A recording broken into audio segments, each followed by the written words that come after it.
Le capitalisme est la voie du diable et de l'exploitation. Si vous voulez vraiment regarder les choses à travers les yeux de Jésus-Christ, qui a été, je pense, le premier socialiste, seul le socialisme peut vraiment créer une société authentique. Hugo Chavez, en 2006. Jésus est-il socialiste, voire même communiste ? N'est-ce pas lui en effet qui dénonce l'idolâtrie de l'argent ? N'est-ce pas lui qui chasse les marchands et les banquiers du temple ? N'est-ce pas lui qui maudit les riches et qui exige d'eux de tout donner aux pauvres ? La seule forme de pensée économique qui soit conforme aux évangiles, c'est le libéralisme. Charles Gave, un libéral nommé Jésus, en 2005. La pensée de Jésus n'est-elle pas en effet profondément centrée sur l'individu ? La foi et le jugement ne sont-ils pas individuels ? Ne vante-t-il pas la liberté de disposer de ses biens et d'un marché du travail dérégulé, comme par exemple dans la parabole des ouvriers de la 11e heure ? N'encourage-t-il pas l'entrepreneuriat, l'investissement et le prêt à intérêt dans la parabole des talents ? Et si Jésus exhorte effectivement à faire preuve de charité, ne part-il pas avant tout de charité privée plutôt que d'assistance étatique et publique ? Alors Jésus voterait-il plutôt Mélenchon ou Fillon ? Quelles sont vraiment ses idées sur l'argent et sur l'économie ? Avant de chercher à ranger peut-être un peu trop vite Jésus dans une case, qu'elle soit socialiste ou libérale, il faudrait peut-être partir de sa propre perspective sur l'argent et sur l'économie. Et après seulement, on pourra regarder pour voir si on peut en tirer des conclusions sur son supposé socialisme ou libéralisme.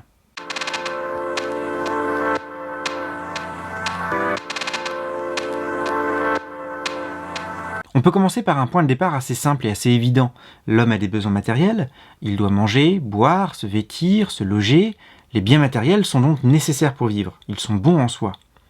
À partir de ce fait, on peut chercher à définir la pauvreté et la richesse, comme le fait Jésus lui-même dans son enseignement sur la pauvre veuve. Une personne pauvre, c'est une personne qui n'a pas suffisamment pour vivre. Elle souffre de privation, elle ne peut pas assouvir ses besoins élémentaires et nécessaires. Alors qu'au contraire, une personne riche, c'est une personne qui possède plus que le nécessaire pour vivre. Elle possède des biens superflus. Et donc en vertu de l'amour du prochain, une personne qui a du superflu devrait donner à celle qui possède moins que le nécessaire. Les riches devraient aider les pauvres. Jésus maudit assez clairement les riches qui se gavent et qui ne donnent pas aux pauvres alors qu'ils meurent de faim. Mais pourquoi les riches ne donnent-ils pas ? Pourquoi la charité est-elle une vertu aussi difficile à exercer ? Mais en fait pour une raison assez simple, à cause de la peur. Puisque les hommes ont des besoins, ils ont peur de manquer. Le travail et l'accumulation des biens matériels permettent de se sentir en sécurité, en capacité de répondre à ses besoins présents et futurs. Ce qui est difficile dans l'exercice de la charité, c'est le fait de renoncer à ce sentiment de sécurité et de suffisance. La possession de biens matériels procure un tel sentiment de sécurité que les hommes finissent par s'y attacher, par en faire un but en soi. Elle concurrence alors la confiance en la providence divine et devient une sorte de religion, une religion matérialiste, la religion de la divinité de l'argent, Mammon. Le problème du matérialisme, c'est qu'il propose une vision réductrice de la nature de l'homme. L'homme n'est pas seulement un être matériel, c'est aussi un être spirituel qui a des besoins spirituels. Il doit aussi se soucier de ses besoins spirituels qu'il néglige pourtant. Jésus adopte une perspective qu'on pourrait qualifier de platonicienne sur les biens matériels. Les biens matériels sont éphémères, ils sont corruptibles, ils vieillissent, ils se détruisent. Notre corps également d'ailleurs se détruira. Et une fois mort, ces biens seront donnés à quelqu'un d'autre sans qu'on puisse plus du tout en jouir. Mais l'homme est appelé, lui, à vivre plus que cela. Il est appelé à vivre une vie éternelle. Alors il est normal de s'inquiéter des biens matériels, il faut quand même travailler pour répondre à ses besoins quotidiens, parce que nous en avons besoin. Mais cette inquiétude ne doit pas prendre la première place et faire de l'ombre aux besoins spirituels. Il faut remettre Dieu à la première place, parce qu'il est le véritable but de la vie, la finalité ultime. Les biens matériels ne sont que des moyens en vue d'atteindre cette fin. Au contraire, s'inquiéter excessivement de ses besoins matériels, placer sa confiance en eux, revient en réalité à rater sa vie, son épanouissement spirituel et même son développement moral. Le matérialisme étouffe le sens moral de l'homme, parce qu'il rend difficile la charité, il encourage l'égoïsme, l'accumulation, qui procure un sentiment de sécurité et de jouissance. Et afin d'y couper court, il vaudrait mieux parfois renoncer tout simplement à tout bien matériel. Chacun étant jugé comme il aura jugé son prochain, Jésus menace les riches de voir leur propre égoïsme les juger eux-mêmes. Dans la vie à venir, les riches seront pauvres parce que leur propre refus d'exercer la charité s'appliquera contre eux-mêmes. Alors on pourrait trouver que la morale de Jésus est insuffisamment attentive à la possibilité d'une charité athée, et elle est trop insistante sur des menaces divines. Mais il ne faut pas oublier d'une part qu'il s'adresse à des croyants, et puis d'autre part, il est difficile d'imaginer un motif plus puissant qu'un motif religieux pour inviter un homme ayant lui-même un attachement religieux à ses biens de les donner à ceux qui en ont réellement besoin.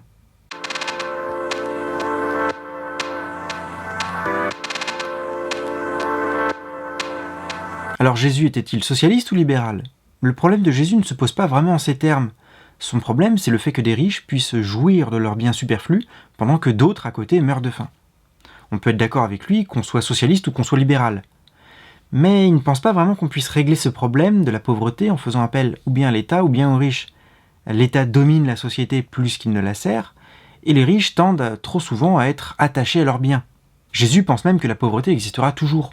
Il n'y a probablement pas de système économique qui puisse la faire disparaître. Le problème de Jésus, c'est plutôt un problème moral et spirituel.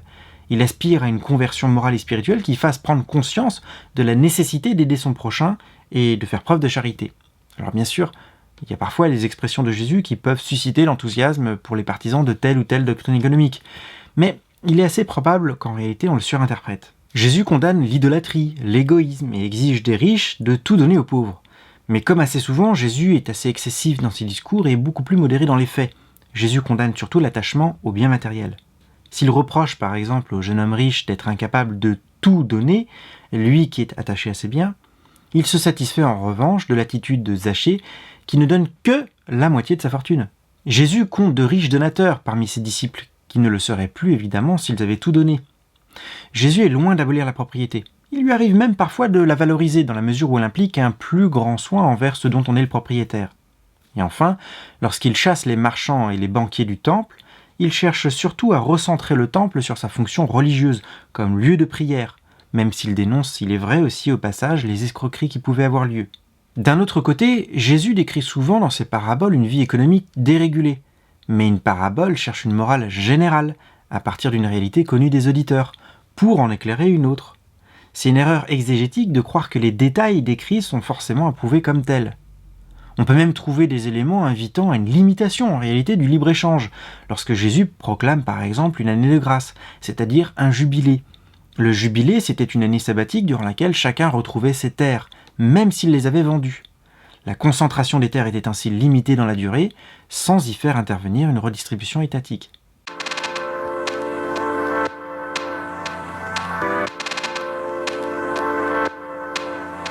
On peut assez facilement trouver des paroles et des gestes de Jésus pour en faire un partisan de telle ou telle doctrine économique. Mais son problème principal n'est pas un problème de politique économique. Son problème, c'est celui de la pauvreté et du manque de charité.